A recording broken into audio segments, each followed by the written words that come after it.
ممبر نہیں ہو، عوام کے نمائندے نہیں ہو، آپ کے پاس فارم 45 نہیں ہے، آپ کے خلاف الیکشن ٹریبیونلز میں دھاندلی کی کیسز ہیں، تو جب 100 ممبران پہ دھاندلی کے کیسز ہیں تو وہ کیسے آئینی ترامیم کر سکتے ہیں؟ وہ بھی 54، اور وہ بھی ملک کی سب سے بڑی عدالت کو بنانے جا رہے ہیں، سپریم کورٹ کو نیچا کر رہے ہیں اور ایک بڑی عدالت پیرل قائم کرنا چاہ رہے ہیں۔ تو پہلے یہ 84 ممبران یا 100 ممبران اپنے آپ کو الیکشن ٹریبیونل سے کلیئر کرا لیں، کیونکہ راستے تو ویسے بھی کئی صاحب نے ان کو پرووائڈ کر دیے ہیں۔ آج بھی الیکشن ٹریبیونلز پنجاب کی جو ہے اس کی ریکویسٹ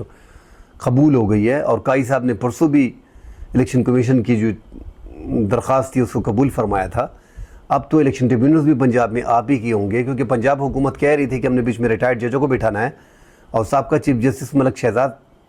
نے جو 8 ٹریبیونلز پنجاب میں بنائے تھے کہ ہم ان کو کسی طور پہ بھی نہیں مانتے، یہ سرکار پنجاب کی کہہ رہی تھی، اور جو الیکشن کمیشن ہے وہ بھی یہی کہہ رہا تھا۔ پنجاب کی